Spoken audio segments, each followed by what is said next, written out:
அடிக்கடி கோபம் வருது. கோபம் வந்தா கண்ட்ரோல் பண்ணவே முடியல. கொஞ்ச நாளாவே என்னவோ தெரியல, நான் கோவமாவே தான் எல்லார்ட்டயும் என் கோவத்த தான் எல்லா இடத்துலயும் வெளிப்படுத்திட்டே இருக்கேன். கோவம் வந்துச்சுன்னா, எதையாவது தூக்கி அடிச்சு உடைக்கணுங்கிற அளவுக்கு எனக்கு கோவம் வருது. அப்படிங்கிற ஒரு பெர்சனா நீங்க? ஸோ, அப்ப நிச்சயம் இந்த வீடியோல நான் சொல்லப் போற விஷயங்கள் உங்களுக்கு ரொம்ப ஹெல்ப்ஃபுல்லா இருக்கும். உங்களோட கோவத்த ஓவர் கம் பண்றதுக்கு. நான் doctor Sivasankari, counselling psychologist, registered bachelor practitioner மற்றும் ஆர்ஆர் ரீடர், லைஃப் சென்டர் ராஜபாளையத்துலருந்து. ஸோ, இன்னைக்கு நான் சொல்லப் போற ஃபர்ஸ்ட் டிப், அதிகமா கோபம் வருது. இந்த கோவத்த தாங்க என்னால கண்ட்ரோல் பண்ண முடியல அப்படின்னா, கோபம் வரும் நேரத்துல நீங்க ஒரு ரிச்சுவல் ஃபாலோ பண்ணலாம். அது என்னன்னா, மௌன விரதம் இருக்கிறது. ஸோ, நான் வந்து இந்த நிமிஷத்துலேருந்து இவ்வளோ நாளைக்கு மௌன விரதம் அப்படின்னு சொல்லி நீங்கள் ஒரு டைமில் ஃபஸ்ட்டு ஃபிக்ஸ் பண்ண ஆரம்பிங்க. அந்த டைமில் நான் வந்து யார் கூடயும் பேச மாட்டேன், எதுவுமே நான் பேச மாட்டேன் அப்படிங்கிறது தான். ஸோ, ஆரம்பத்தில் எப்படி இருக்கும் அப்படின்னா, அந்த மௌன விரதம்ங்கிறத வந்து ஒரு ரிச்சுவலாக நீங்கள் ப்ராக்டிஸ் பண்ண ஆரம்பிச்சிங்கன்னா, உண்மையாகவே உங்களோட கோபம் வந்து குறையிறதும், அந்த மௌனமாக இருக்கிற நேரத்தில் நம்மளோட கோபம் வந்து ஒரு அர்த்தமற்ற கோபமா, இல்லை அர்த்தமற்ற கோபமா, இல்லை இந்த கோபத்தை வெளிப்படுத்துகிற விதம் வந்து நம்ம என்ன மாதிரி பண்ணணுங்கிற ஐடியாஸை நம்ம வந்து பண்ணுவோம். அந்த கோபத்துல நம்ம ஓவர்வெல்மிங்கா ஃபீல் பண்ணும்போது, அதை எக்ஸ்பிரஸ் பண்ணும்போது, கண்டிப்பா அது தப்பா போறதுக்கும், ஓவரா எக்ஸாஜரேஷன் ஆறதுக்கும் அங்க வாய்ப்பு அதிகமா இருக்கும். கொஞ்சம் காம் டவுன். ஏன்னா நீங்க வந்து ஒரு ரிச்சுவலா அதை நீங்க ஃபாலோ பண்ணும்போது, உங்களுக்குள்ள ஒரு காம்னஸ் இருக்கும். அந்த ஸ்பேஸ்ல வந்து நீங்க ஒரு விஷயத்த திங்க் பண்ணும்போது, ப்ராப்பரா உங்களுடைய எமோஷன்ஸை நீங்க எக்ஸிக்யூட் பண்ணுவீங்க. 2வது விஷயம், மௌன விரதம் இருக்கிற சமயம் நம்ம எடுத்துக்கக்கூடிய ஃபுட்டு ரொம்ப மைல்டா, சட்டிலா இருக்கலாம். அதை விட பெஸ்ட் என்ன அப்படின்னா, மௌன விரதத்தோட சேர்ந்து வயிறையும் சேர்ந்து பட்டினி போடுறது.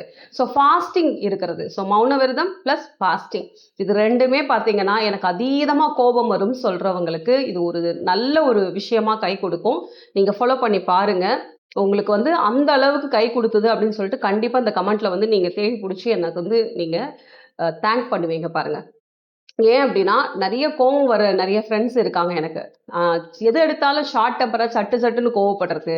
ஏதாவது ஒரு வார்த்தை சொல்லிட்டு, அதுக்கப்புறம் இந்த வார்த்தை சொல்லிட்டேனேன்னு சொல்லி வருத்தப்படுறவங்களுக்கு எல்லாத்துக்குமே நான் சொல்லக்கூடிய ஒரு விஷயம், மௌன விரதம் இருங்க. அதோட சேர்ந்து ஃபாஸ்டிங்கும் இருந்துருங்க. ஸோ அந்த மாதிரி ஒரு ரிச்சுவலா நீங்க ஃபாலோ பண்ணிட்டே வந்தீங்க அப்படின்னாலே, உங்களுடைய கோபம் குறையும். ஸோ கோபம் ஆகும்போது நம்மளோட நிதானத்த தவற விட்டுருவோம். ஸோ அது எல்லாமே வந்து ஒரு கட்டுக்குள்ள வர்றத நம்மளால பார்க்க முடியும். ஸோ இதுக்கு ஒரு சப்போர்ட் பண்ணக்கூடிய இந்த மாதிரி நம்ம விரதம் இருக்கும் சமயங்கள்ல நான் சொல்ல போற ஒரு மலர் தீர்வையும் நீங்க எடுத்து பார்த்தீங்க அப்படின்னா, அதுல இருந்து கிடைக்கக்கூடிய ரிசல்ட்டை வந்து நீங்க வந்து ஒரு லாஞ்சிவிட்டியா எடுத்துட்டு போறதுக்கு ஹெல்ப் பண்ணும்.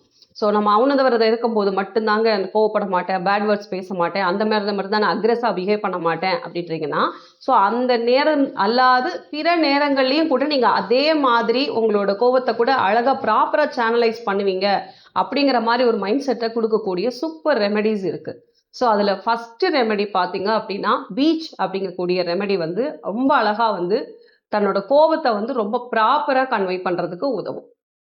2வது ரெமெடி என்ன பார்த்தீங்க அப்படின்னா, இம்பாட்டியன். ஸோ இம்பாட்டியன் அப்படிங்கிற ரெமெடி பீச்சோட சேர்ந்து போட்டு பார்த்தீங்கன்னா, இது 2 கம்பைன் பண்ணி எடுக்கும்போது, அவங்களோட கோபத்தை ரொம்ப அழகா அவங்க வெளிப்படுத்தும் போது எதிரில் யார் இருந்தாலும் சரி அந்த கோவம் வந்து ரொம்ப ஹார்ஷாவோ, இல்லை இது வந்து ரொம்ப தப்பு அப்படிங்கிற மாதிரியோ, இல்லை இது நான் காயப்படுத்திருச்சு அப்படிங்கிற மாதிரியோ இல்லாமல் அழகாக அவங்க கோவத்தை வந்து கன்வே பண்ணுவாங்க. ஏன்னா கோபமும் ஒரு நல்ல ஒரு உணர்ச்சி தான். அது வந்து ஒரு அளவுக்கு இருக்கும் வரைக்கும். ஸோ அது அவங்களையும் ஹார்ம் பண்ணக்கூடாது, அடுத்தவங்களையும் ஹார்ம் பண்ணக்கூடாது. ஸோ அதுக்கு இந்த ரெமடியை நீங்கள் ட்ரை பண்ணி பாருங்கள். கண்டிப்பாக நீங்கள் தேடி வந்து நன்றி சொல்லுவீங்க. ஸோ உங்களுக்கு இது போன்ற நம்ம மலர் மருத்துவம் சார்ந்த, மனநலம் சார்ந்த கண்டென்ட் தொடர்ந்து தெரிஞ்சுக்கணும் அப்படின்னா நம்மளோட சேனலை மறக்காம சப்ஸ்கிரைப் பண்ணிக்கோங்க. உங்களுடைய தனிப்பட்ட ஆலோசனைக்கு ஸ்க்ரீன்ல தெரியுற என்ன தொடர்பு கொள்ளுங்க. அடுத்த ஒரு வீடியோல மீண்டும் நம்ம சந்திப்போம். நம்மளோட லைஃப் சென்டர்ல கிளியரன்ஸ் சேல் போயிட்டு இருக்கு. ஸோ நிறைய கிட்ஸ் வந்து அவைலபிள் இப்போ. ஆல்மோஸ்ட் நம்ம ஸ்டூடெண்ட்ஸ்க்கு தான் ஃபர்ஸ்ட் வந்து 50% ஆஃபர்ல கொடுத்துட்டு இருந்தோம். ஸோ இது இப்போ நம்ம பப்ளிக்குக்கும் இது அதே 50% ஆஃபர் நீங்கள் அவைல் பண்ணிக்கலாம். ஸோ உங்களுக்கு full kit 20 ml and 30 ml ரெண்டுமே அவைலபிள். ஸோ வேணுங்கிறவங்க ஸ்க்ரீனில் தெரிகிற எண்ணுக்கு டிஎம் பண்ணுங்கள். தேங்க்யூ.